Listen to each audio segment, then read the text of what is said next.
Welcome to the Wingate Advantage with Brandon Wingate, your weekly source for smart insights on real estate, business, investing, and building wealth right here in Middle Tennessee. Now here's your host, Brandon Wingate. What's going on, guys? I'm back again with you. We got a great conversation today. Wisdom is the subject. First, I'm Brandon Wingate. This is the Wingate Advantage.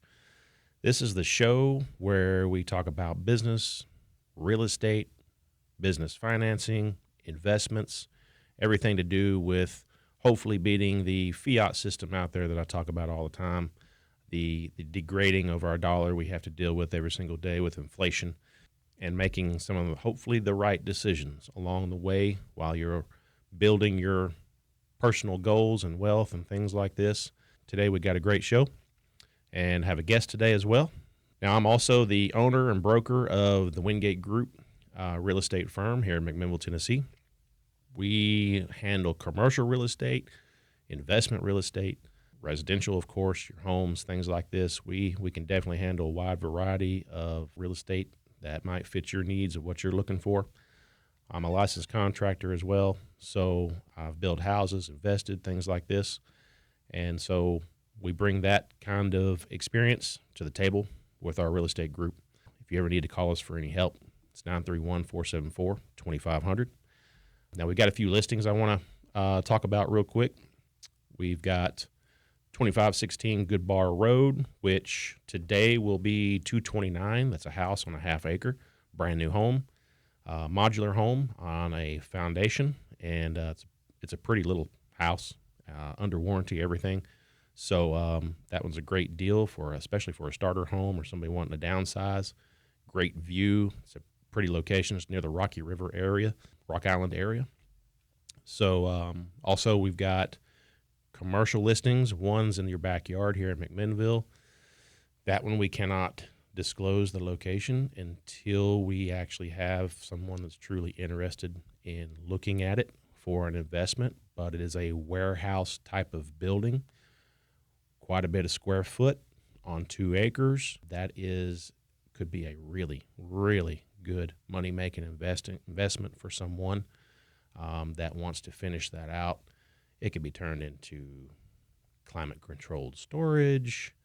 It can be turned into more of a warehouse garage, depending on what you're looking for, what kind of business you might have. This thing has multiple possibilities.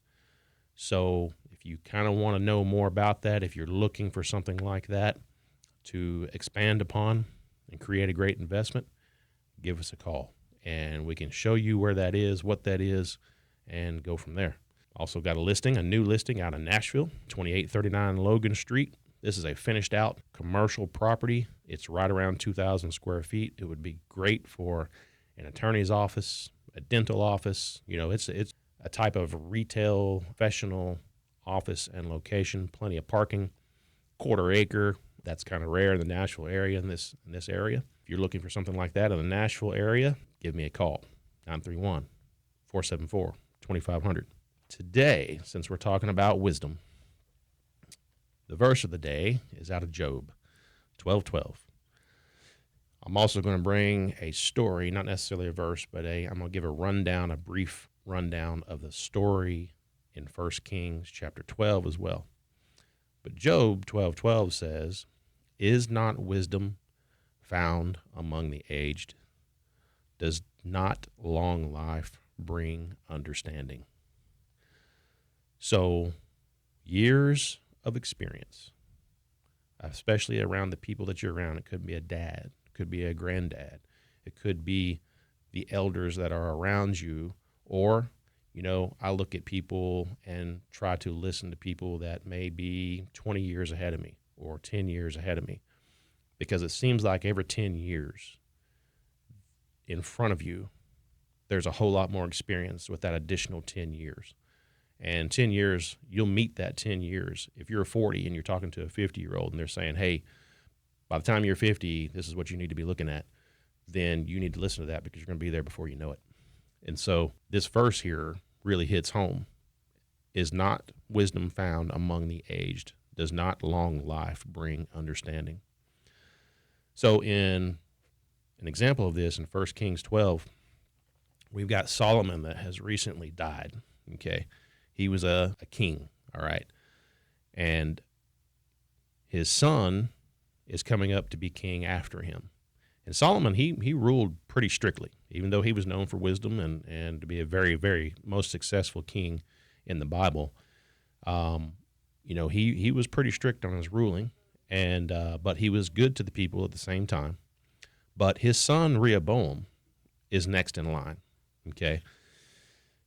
And what Rehoboam does when he knows he's taken this position is he is going to the elders that were a part of King Solomon's ruling, and these guys were helping Solomon with advice and things and helping him with the management of Israel in a sense. And so Rehoboam goes to them and he asks them, hey, how should I go about ruling the country here? What should I do? And they essentially tell him, if you're good to the people, they will follow you. But if you're not, they won't. So now Rehoboam's like, well, let me go ask my buddies, my homies, in a sense. And he goes and asks his friends that are his age and essentially doesn't have any experience in the arena of ruling a country. And they tell him, hey, you're king, man. Like, rule with an iron fist. That's what you should do. You take on that position. You be the man. And that's what I'd do. And essentially, Rehoboam decides to listen to those friends instead of the ones that have been there, done that. And that ended up disastrous. Israel split up in all kinds of different directions. That is just an example. If you want to read and look at how that went in 1 Kings chapter 12, it's an interesting story. But that's just an example of many that are in the ancient book that I talk about, and so much wisdom there. And so, that's an example of someone having access to wisdom of the generation before them, but believing the advice of his own generation that actually hasn't had the experience there in that area at all. So when we come back, we're going to take a quick break. When we come back, I've got Eddie Ware here with me. I've known him for many years now. He was a neighbor of mine. I got to know him. So we're here to talk about some advice, and it's going to be good stuff when we come back.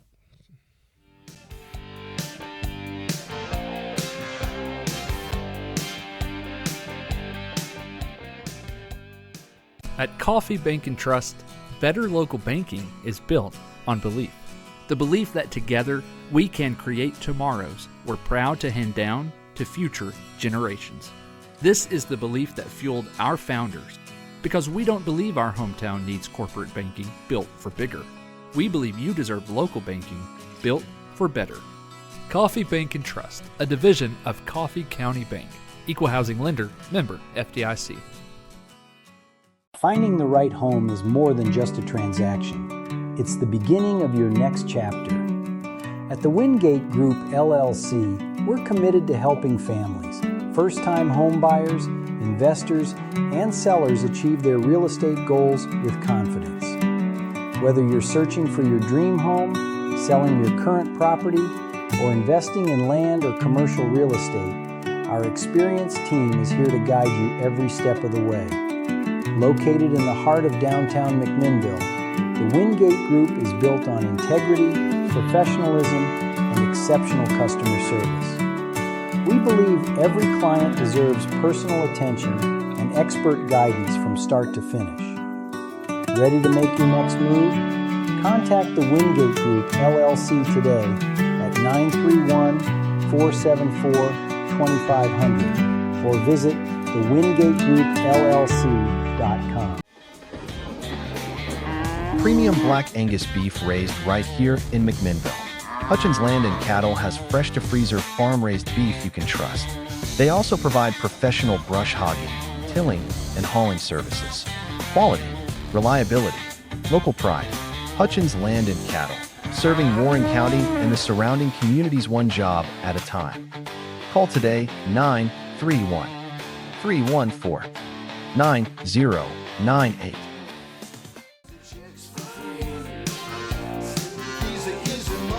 All right, welcome back. So here I have Eddie Ware. Now, Eddie was, we moved in over in town when we first moved to McMinnville over 8 years ago now. I can't believe how fast it's going by. My wife's from here in McMinnville, so that's kind of why we're back. We moved in across from Eddie. I didn't know him at the time at all. While we lived there, we got to know Eddie and his family, his wife, his kids were there with you for a while, and grandkids. So we love them to death. They're just such good people. We really miss them because now we've moved out to the Dibble area. Don't hardly see them anymore, but just in passing and at church. Anyway, this is Eddie Ware. He is the owner, Wear and Tear Windows, Doors, and More. On top of that, he is starting a church pretty soon that he'll be a pastor of, which is a new venture for him. First, tell us a little bit about your construction or your windows, doors, and more side of things. Tell us how you got started in that, what you guys actually do and focus on, and tell me a little bit about that. Okay. Well, it's thank you for having me today. I really you're appreciate welcome. that. And I love your verse today. I mean, talking about wisdom, and you're talking about old people. I guess you have me on here to kind of show that the old people of the generation. But I had to be careful with that. Much as possible. But yeah, our business, windows, doors, and more, really focus on doing replacement windows. We love to do, houses in the 60s and 70s. Those are the best ones. Yep. That's our main focus, is doing the windows, replacement windows. We sell Wingate windows, and they are top of the line, best with the warranty that's out there. Feel like we can meet or beat just about anybody out there. And we also do remodeling, construction, small construction type things. Tell people all the time, we'll do anything under the shingles and on top of the concrete. We don't do shingling. Right. We don't do any roofs or any concrete work. Right. And we've done a little bit of everything. We do a lot of bathrooms. You've been doing this a long time, really, because even when I knew you, first met you, you had worked on your own house. Yeah. Looks incredible from what you did before. Really, really nice what you've done with the place. Thank you. But I knew you were in that arena. How long have you been doing? Well, I actually started when I was about 10 years old with my uncle. Wow. My uncle's been doing he was doing it for 45 years. And I started with him when I was 10 years old. And he, at that time, I was just a lumber hauler. Yeah. Lumber hauler. Oh, yeah. He would tell me the stack of 2x4s would come in, and he'd say, I need you to get some 2x4s. I said, how many you want? He said, reckon how many's in that stack over there? So it meant all of them. Yep. But then, as the years went on, I just kept watching him, and he didn't really like stop and teach, but he just always say, just watch me. Just watch. Then we went into, my wife and my family went into ministry and kind of lost touch with him for about 15 years. And then which part of our story, we went to a mission field out on the Indian reservation in Arizona.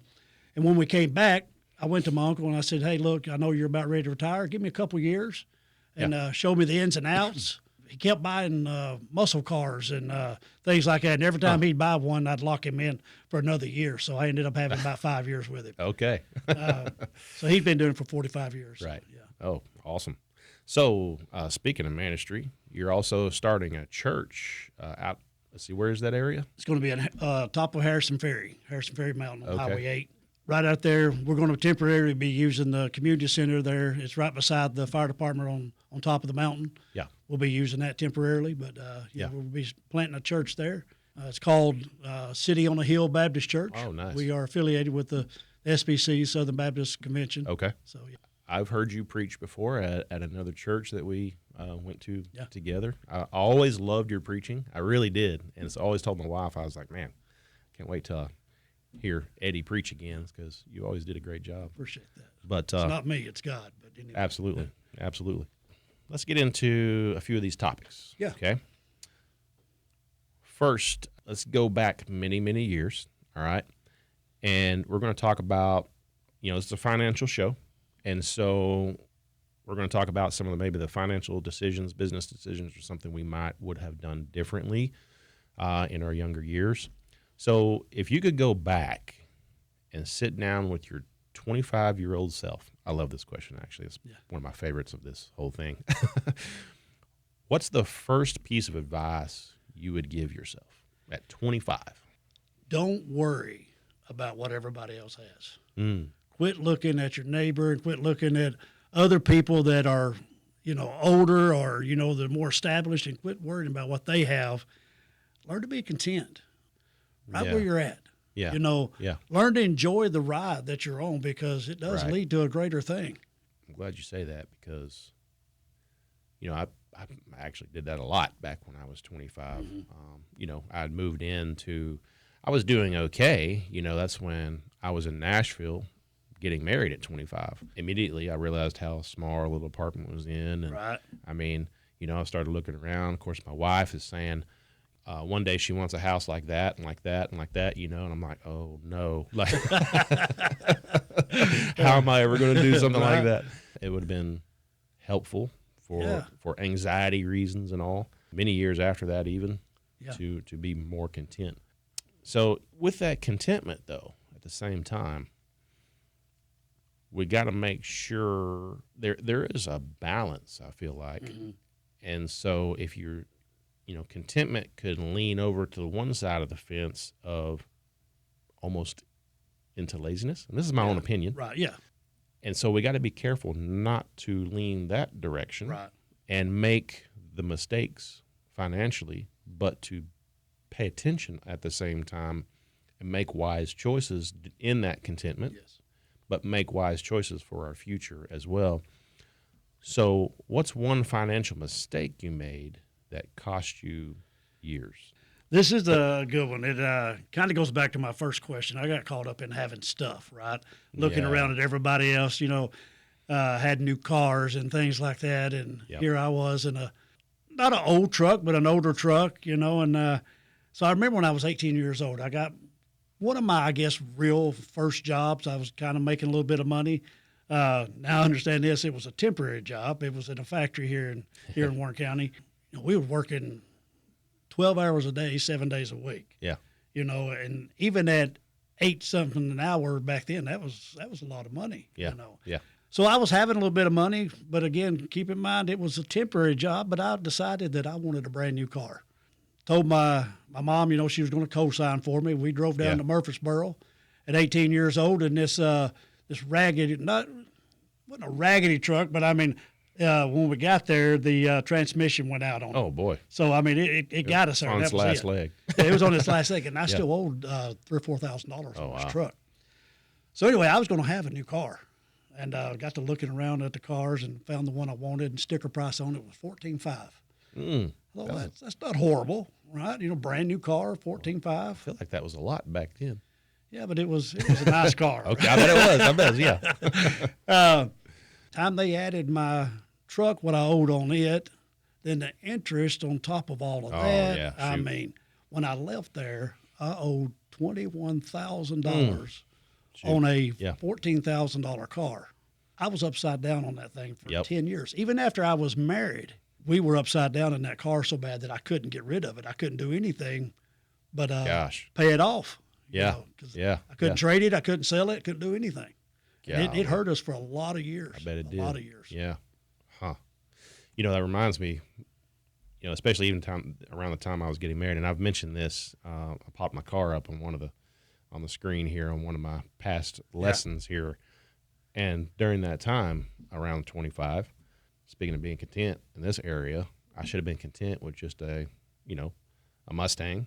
I loved Mustangs. I still do, but had a Mustang at the time. I was working my job. I could afford that, you know what I mean, at that time.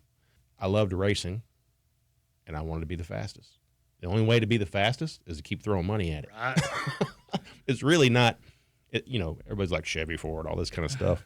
Yeah, I like getting into that conversation too. But really, it's who can throw the most money at the car. Right. Ends up being the fastest. And boy, did I.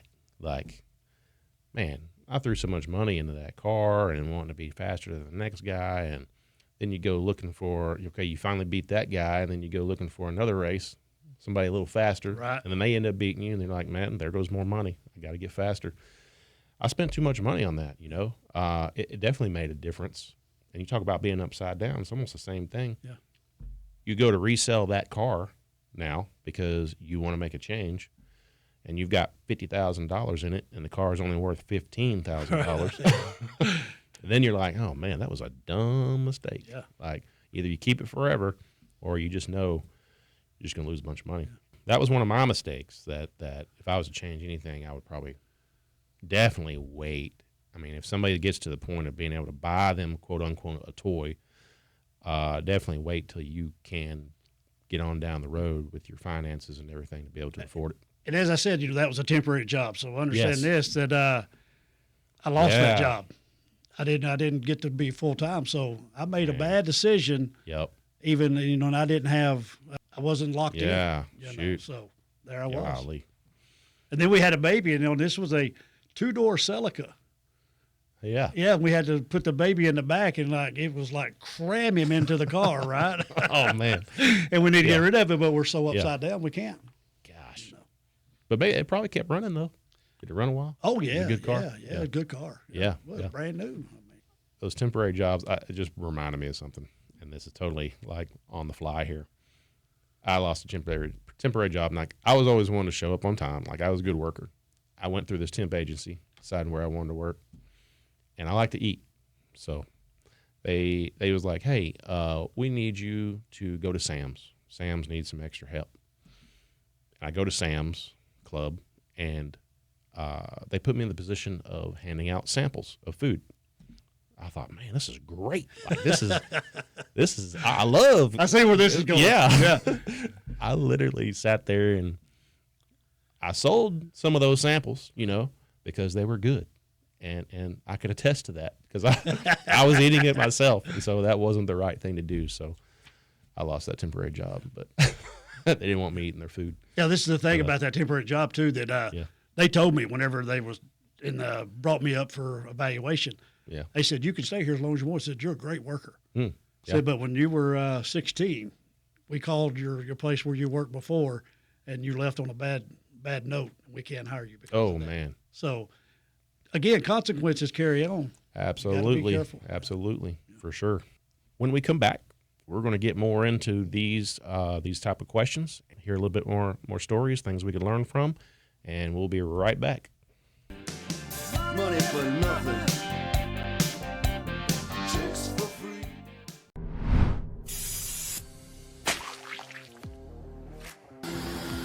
It's Insecto Exterminators! Bug out, guys! From basic unwanted guests to bedbugs or even termites, we have your back. You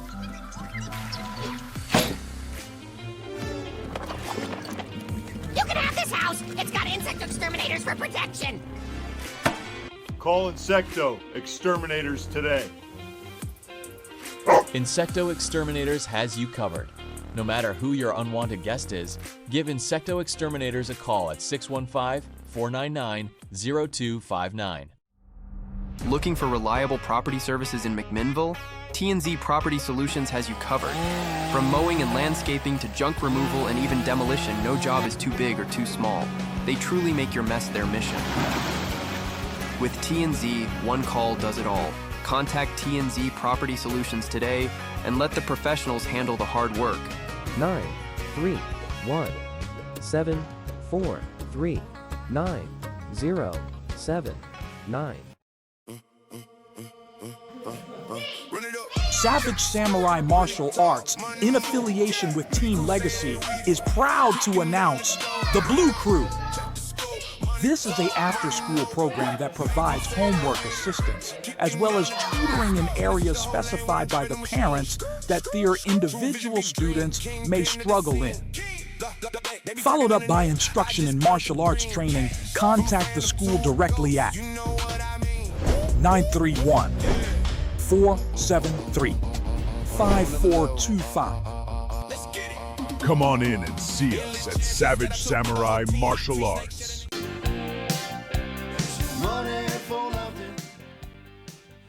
All right. We had a little bit of a conversation during the break. Eddie mentioned how much, he reiterated how much that car loan set them back during that period of time. You said even home loans and things like that. Home loans and everything. I mean, it set us back in life 5 years. I mean, we couldn't do anything. We were so far upside down in that car. Yeah. And I've seen that before.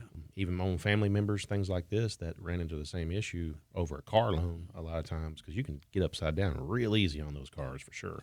Looking back on the fears and doubts that you didn't do, looking back now, do you think the fear was appropriate and it wouldn't have worked? Or do you look back now on something that you think, I was scared of that, but I shouldn't have been, because, boy, if I'd have done that today, it really would have turned out differently?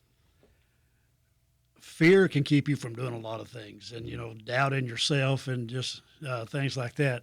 Back in 2019, right before I got into remodeling homes with my uncle, before I even talked to him, I just wanted to buy a couple houses and flip them. I ran into this guy. He was an older gentleman, and he was sick, and he had cancer, and he knew this was it. He had several homes, I think like 30 homes he wanted to get rid of that he had rental property. Yeah. And I mean, in low $20,000 and $30,000, for these homes. Right. And I went and looked at a bunch of them and, talked to him and all those things. But fear got me. I'm like, man, I don't, I'm just getting started. Don't know if I can do this. Yeah. That's actually a lot of money, and if it doesn't work, what happens? Mm-hmm.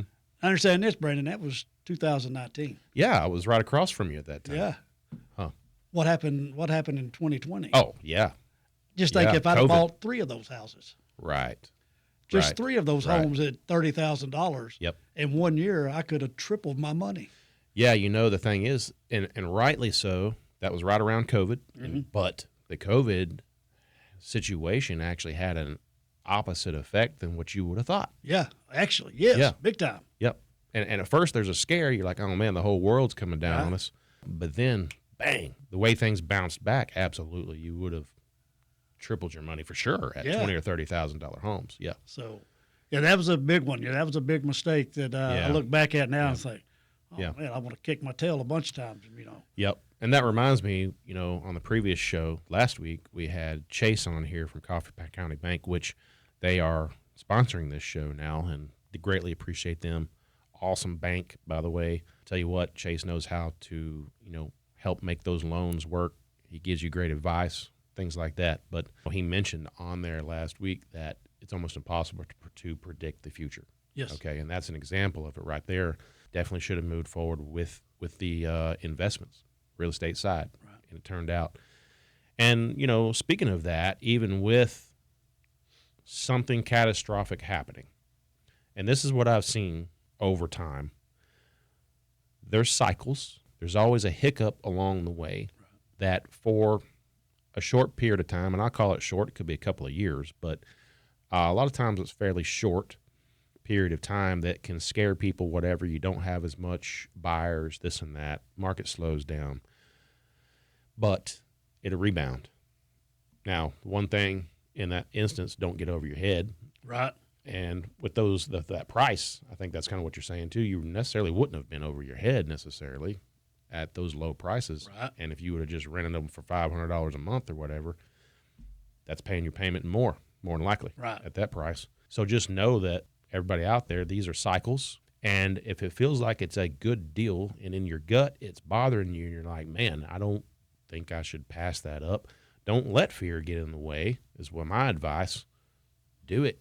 If it makes a lot of sense. I had houses at that period of time. We were flipping, remodeling. When COVID hit, it scared me to death. Right. I was holding these things, and I'm like, oh, crap. Like, I even got COVID during that period of time, and I got up out of bed. I was down a week with COVID, got up. I had just built this new house out on Warren Street here in town. I had to sell that thing. I was so panicked. I wasn't even quite well yet. I got out there and I started cleaning off the porch, everything, trying to get this thing ready for the market before I should have. And I remember, I was sweating, golly, because I still had a little bit of that fever and all. Right. And I could barely pick up those paint buckets and all that I was getting off the front porch. By the time I got home, I was spent. But it was ready for market. But I just about, after that, my wife thought I was going to die. I don't know if you knew I was that sick, but they had all gotten better. But I went back down in the bed for another 2 weeks after that because I got up too soon, just because I was panicked, fearful over this house not selling. Just about killed myself because I got real bad after that, relapse kind of thing. So anyway, fear can definitely make you do things that Yeah. you shouldn't do, for sure. What's one thing you did right that you wish you would have done even more of? Well, I'm going to let the pastor in me come out a little All bit right, on let's this do one, it. okay? So you want some wisdom. Okay. The one thing I did right was giving my life to the Lord Yes. and following him. And I've seen God do amazing things in my life and my family's life. And it was after not whenever I gave my life to the Lord, but it's when I started following him and started tithing. You know, I'm glad you brought that up. Yeah. That was on my mind today, actually. Yep. When I started tithing at a place that I couldn't afford to give 10%. Right. You know, 10% was a lot. Yep. You know. Yep. But when we started tithing, you know, I know this is a show about financial awareness and things like that. Yes. But this is the thing about God's economy. It's way different than the world's economy. We've seen God take 2 and 2 and make 8. Absolutely. And it's just amazing how God can do that. Yeah. So the one thing I did right, and I wish I'd have done more, is tithing and giving. Yes. We did tithe, and we've seen God do amazing things. But I wish I'd have gave more, because I want to tell you something. You can't outgive God. There's no way you can do that. That's probably the absolute best thing I've heard on this show yet. Yeah. Honestly. Like, that's awesome. Luke 6:38 says this, give and it will be given to you. A good measure, pressed down, shaken together, and running over will be poured into your lap. Yep. For the measure you use, it will be measured to you. You want to see your money at work? Put it in the hands of God. Amen. You want to see your money do what, and do not just grow, but do things that changes the world around you. Yes. That changes your life, that changes your children's life. Yep. Put your money in God's hands. Absolutely. And just let him see what he'll do with that. Absolutely. It also says, you know, we're not doing this to brag. Right. And the Bible says not to do that. Right. And that's not at all what you're talking about. And I'm saying this to the ones that actually maybe doesn't know what the Bible says about stuff like that. It's crazy you brought that up. It really is. And so I was thinking about this out in the car before I came in about tithing, and that's the one thing the Lord says, test me on. Yeah. Meaning you can't outgive me. I'll bless you above and beyond what you give. Yeah. And so you're exactly right to give more. Absolutely. And that's a test of faith for sure, because that's another thing that fear creeps in. Oh man, I can't give that away. I got a bill coming. Right. And you're literally fearful to tithe that much or help someone else that much, and that fear creeps in. But you know, that's where the faith has to be, that you either believe that scripture or you don't, and you got to trust the Lord. Brendan, I think you can even go past faith. I mean, I know there's several folks that don't believe in God and things like that, but even past that, help others. Yes. I think it's a big deal. As you climb, you know, reach down and pull somebody else up with you. For sure. Not throw money down, you know, just for handouts. Right. But reach down with a hand up and pull folks up. I want to tell you that it not only helps you, it's helping them. Yeah. It's just a good way to live our lives and to use our money. Absolutely. Yeah. Yep. Use it for the good, and it'll be blessed. Yep. That's a direction I didn't expect. So,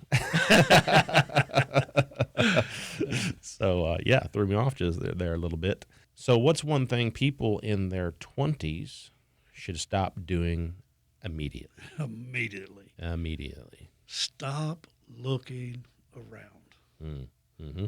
Again, the pastor comes out in me. Stop coveting your neighbor's stuff. Yeah.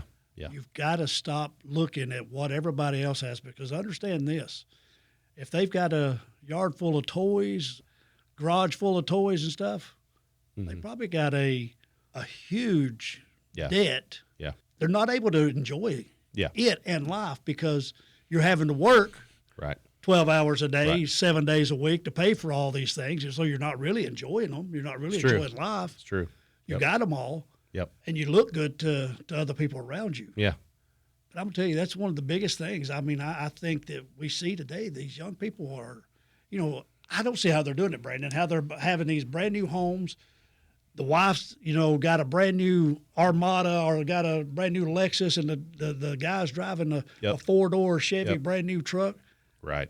I'm 55 and I drive a 2006. Yes. That's one thing I mentioned before. I still drive. I was driving that van back in 19 when you knew me, and the other little gray car I've got, 300-something plus thousand miles on them. I still got them.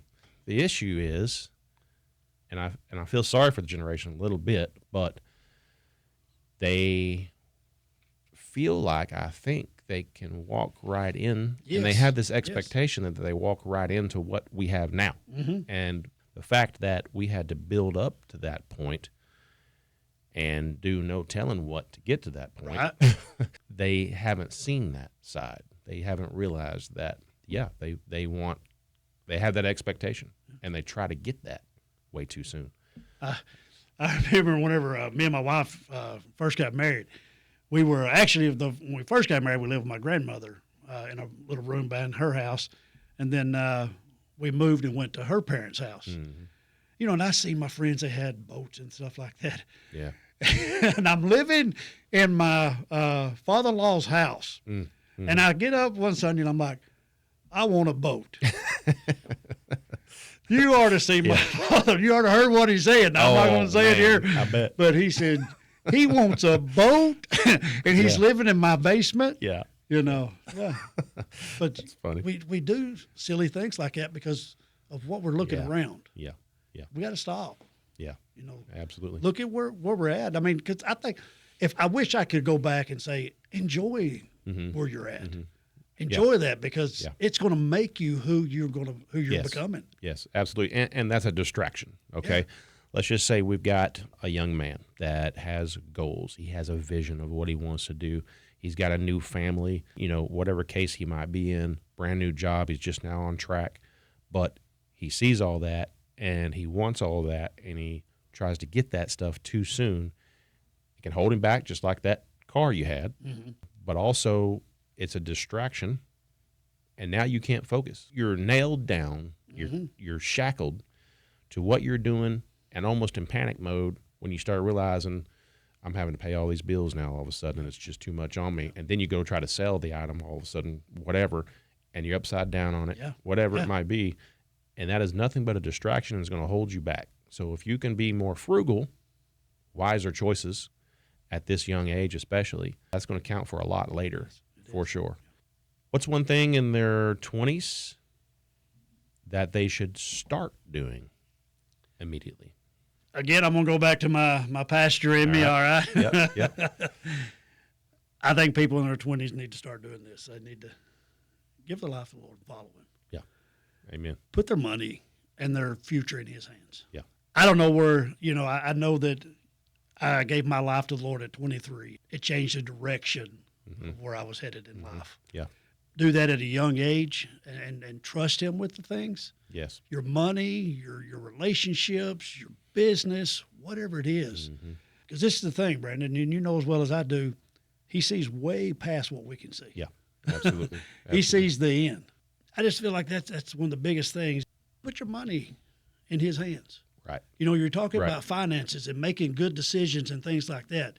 You want wisdom? Yeah. That's where the wisdom's at. Yeah. That's where the wisdom's at. It's in putting your money in His hands. And I think another thing is live on what you earn. Right. We've been talking about that, that we need to live in our means and things like that. If you'll do that, I think if we will, these young people would live on what they're earning. Yes. I think they could enjoy life a lot more and not have so much misery and so much depression and things like that. Yes. Because where they're at right now, they're slave to the lender. Absolutely. The lender don't let up either. Yep. It never stops. It doesn't matter. He doesn't care if you get sick. He doesn't care if the world is coming to an end. He still wants his money. Yeah, that's right. So. And, when we buy these cars and boats and things like this, we're just getting deeper and deeper. We are. With the lender. Yeah. And more slavery. More and more bondage. And, and there's no freedom in that. No, that's exactly right. There's you can't live. Yep. And that's part of why I mentioned, I have the cars that I have. Yeah. Because, man, after learning the same lesson that you did on the car situation especially, once I got that sucker paid off, I'm like, Yeah. I don't want another one. About a year ago, I wanted to go buy me a new truck, and I started looking at these things. Yeah. And then, I'm looking at the prices, and they're giving me, the payments. They said, well, you can stretch that thing out to 15 years. Oh, gosh. I said, really? Yeah. Yeah. Isn't that something that you can stretch a car out for 15 years? Man, 99% chance it'll never last that It long. won't last that long. Yeah. Golly. But then I looked at my little old 2006. It's beat up. I mean, it runs good. And at that time, it needed a little bit of work. I threw $1,000 into it, and I mean, she's been humming right along. That's right. Yeah. That's right. Okay. When we come back, we're going to finish up a few more questions here, and I hope you guys have liked it so far. It's been pretty good, I think. We will be right back.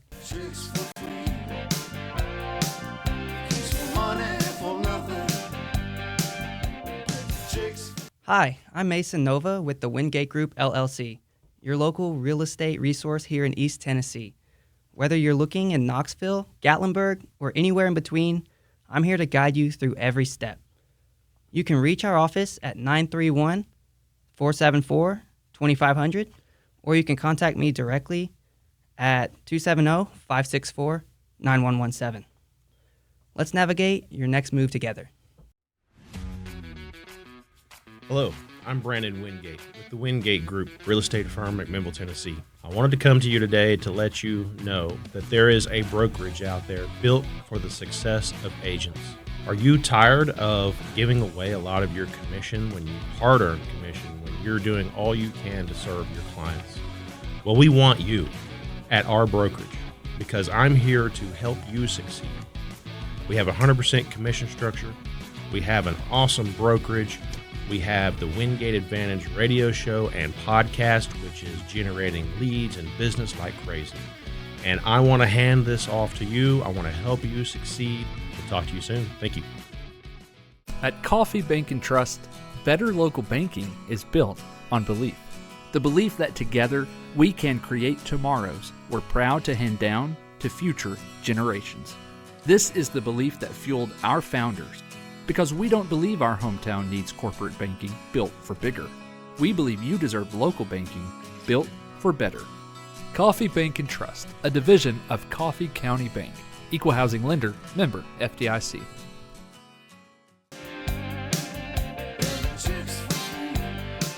All right, back again, here with Eddie Ware again, neighbor I've known for a long, long time. Great guy, great family. We've talked about some really good stuff.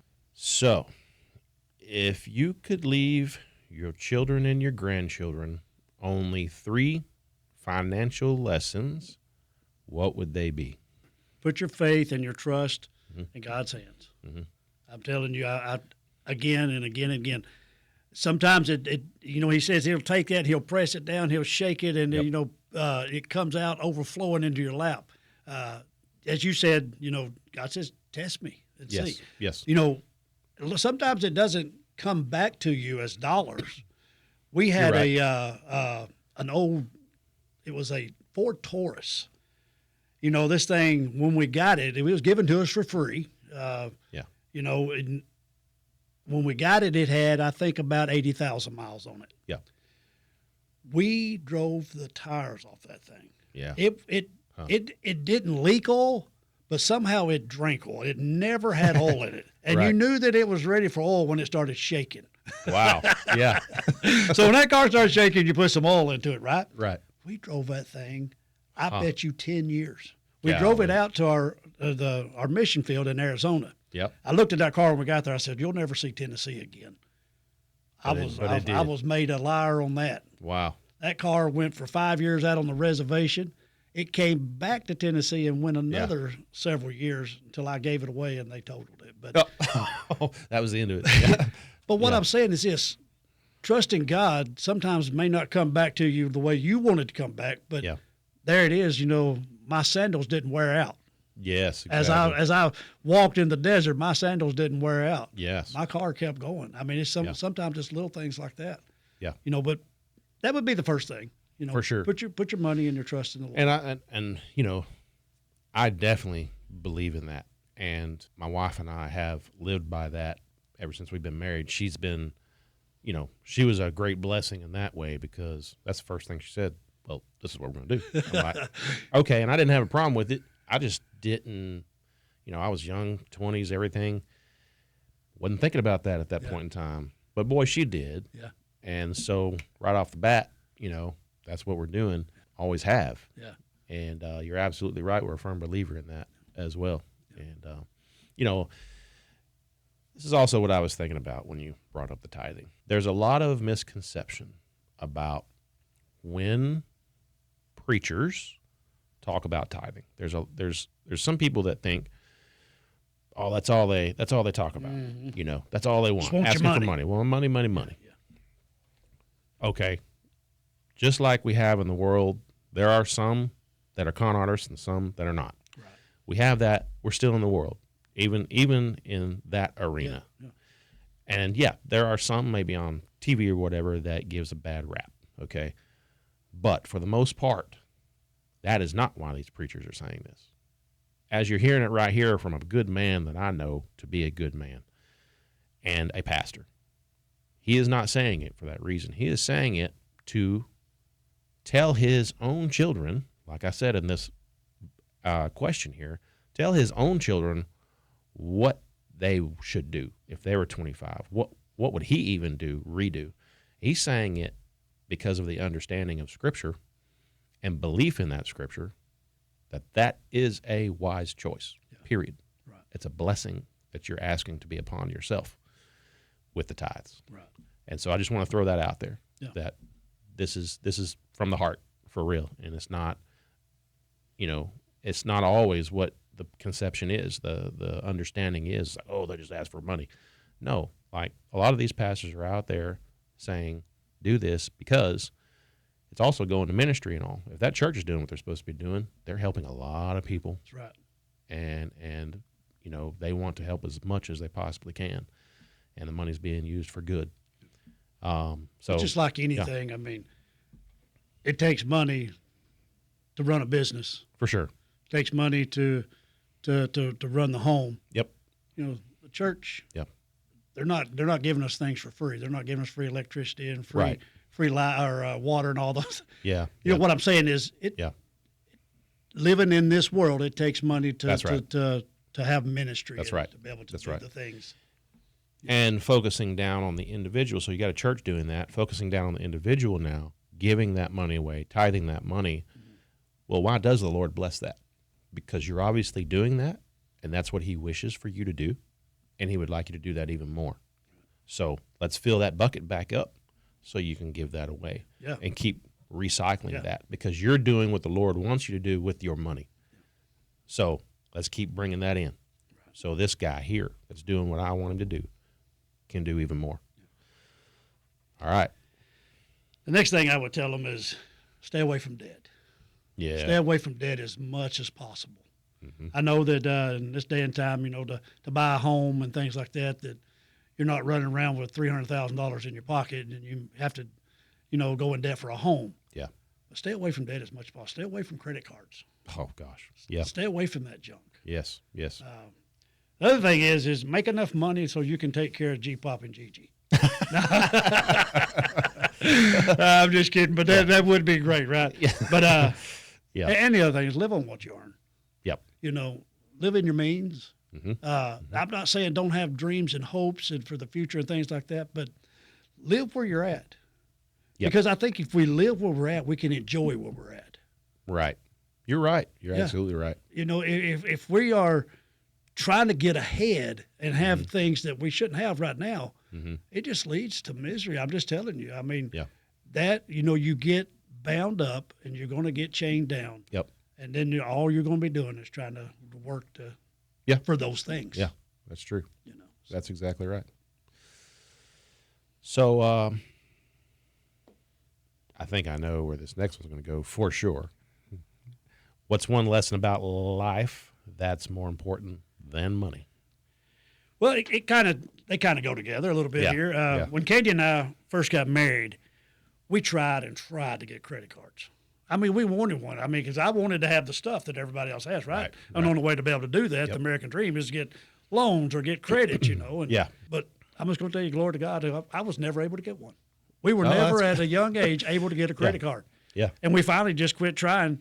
And the important thing is about this that God was preparing us for something greater. Yeah. Absolutely. I didn't know that at the time, Mm-hmm. but this is the thing. Not able to get in debt, I was able to 15 years later, able to go into full-time missionary work because I wasn't tied down to the lender. I wasn't a slave to the lender. Yep. I didn't owe anything. Right. And God was able to use me. Whenever God called us to go into the full-time mission and field, it wasn't, okay, I can't go because I owe this much money and I have to stay and work and I have to get this paid off. Right. God prepared us for that. And that's another thing of tithing, obedience, following what God wants for your life. Right. You may not see it right now. Yeah. But it's down the road maybe. Yeah. It may be 10 years, 20 years down the road. It's amazing how being obedient to that, God can do that. So it's very important, that not being a slave to that lender. Mm-hmm. Because with that, I was able to not only do what God called me to do, but I was able to live life free. Yeah. Be able to walk out into the middle of the desert and be able to not have to have a job. Right. Not worried about money and finances and things like that. I was able to live free and enjoy that time and then just see some amazing things happen. Absolutely. So, Absolutely. Yeah. That is definitely a freedom. And I want to say to the ones that are out there investing and going about it, there are some that go about the investing side of things debt-free, but then there are some that listen to these other lessons out there that say to leverage everything to the hilt. Yeah. And man, I do not recommend that whatsoever. It's got to be scary. Oh, absolutely. I can't imagine if that's the way it was done. So I've said this before, like I do leverage my properties. There is a certain amount. That's why, Coffee County Bank for me and Chase is so important. But I do and that's probably why he can give me my money so easy too, because I have a certain standard. Like personally, I live debt free. Right. But on the investment properties, income producing investment properties like rentals, okay, I do like a 1/3. I may buy the property, and I've got my numbers figured out. I buy the property, I do all the remodel with cash, and then that remodel also increases the property to a certain price, which is above and beyond that, what you've got invested, it should be anyway.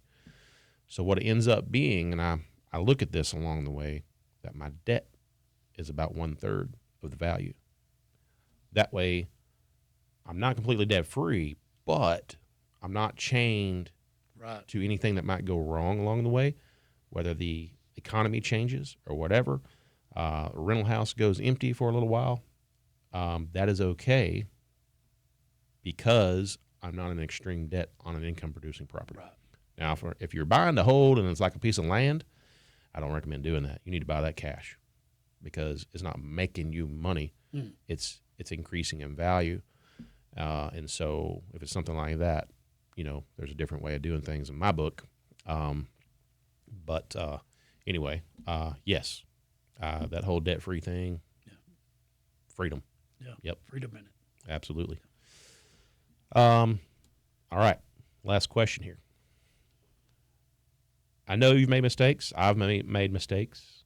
We all have. So let me ask you this. Do you believe it's ever too late to change? No.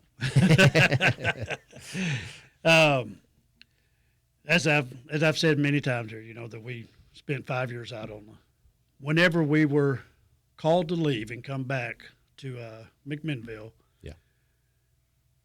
I was debt free, right? Mm-hmm. But I came back with nothing. Yeah. I was debt free, but being debt free for so long and not having any kind of debt actually hurt my credit. Yes. Big time. Oh, no. That's a catch-22 right there. It is a catch-22. Yeah. So I wasn't even able to get a home. So I came back to, thank God there was somebody in the church that gave me a job, and it was a little factory work and made enough to, to get by. But we came back with just our furniture and two 20-year-old vehicles. Yep. So it's never too late to change. It's never too late to start again. It's never too late to hit the restart. Yep. I know a lot of people, they get upside down, they get frustrated, and they feel like they're just going to give up and just keep going into debt because I'm so far now, I need to get another credit card to pay off that credit card. Yeah. I need to do this so I can get rid of this. Yep. And just keep digging and digging and digging until they're so deep into the hole. But this is the thing. At 45, when I came back at 45, with nothing, little old job, we rented a house. Just a few months after I came back, I had triple bypass surgery. Oh gosh. So now, not only am I starting over, but I'm starting over with a triple bypass surgery. Wow. So just give up. It's not going to work. You're 45, you'll never have anything. Right. Just settle into this. And that contentment, as you were saying earlier, I was content, but I wasn't content in my situation. I knew that there was more. Right. And I knew that I was made for more. Yeah. So with that, I looked around and seen folks that I knew had started over. My dad being one of them. Yeah. He actually, if I'll say this, and he's okay with it, he played a lot in life, right? Yeah. Until he was like 50 years old. Right. And then he got a real job, started making real money and things like that. Yeah. And so I watched him. He has a nice place now. He has 5 acres of land. I mean, and nice things. And I thought to myself, if he can do it, I can do it. Absolutely. Yep. So it's never too late. That's right. To restart. It's never too late to say, okay, I know that there's better. Yes. But this is the thing my daddy always told me, Brandon. Okay. Keep pecking, son. Keep pecking? Keep pecking. Okay. Don't give up. Yeah. Keep pecking. Yeah. Yeah. And that played in my head over and over after I got out of the hospital. I got to keep pecking. I can't. That's right. That's right. And I kept pecking. Me and my wife, we kept pecking. Yeah. And I'm not here to say that I have a bank full of money and a pocket full of cash and things. Yeah. Yeah. But we have a home now. Yeah. Nice home. Yeah. My wife drives it's not a new car. We probably won't ever do that. Right. Again. Don't blame her. Yeah. Right. But she's got a nice car. I've got a business. Yeah. And but it was due to keeping pecking and not giving up. Absolutely. That's good advice. Yeah. And it's amazing when something simple as that that you get from your dad, from somebody that you look up to and can look back to, a simple statement like that can be the one thing that rings in their head at the most important time. All right, guys, this is it. Eddie Ware. Now, where is you know the address of your church, where it's going to be? Yes, it's 174 10 House Road, McMinnville, Tennessee. It's right beside the fire department on top of Harrison Ferry on the left there. All right. Yeah. So when's it open? When's the doors open? September the 13th. September the 13th. Right now, we're just going to have a morning service. It'll be Sundays at 10 o'clock at 174 10 House Road. Awesome. Yeah. Somebody come see him. This is a good man right here. So he's a good preacher too. I want to say one thing about my business is it's wear and tear, windows, doors, and more. Yes. My uncle come up with this years ago. Our slogan is, you wear it out, we'll tear it out. That's good. All right. I like it. Okay. Thank you, everybody. I hope you guys enjoyed the show. We will see you next time.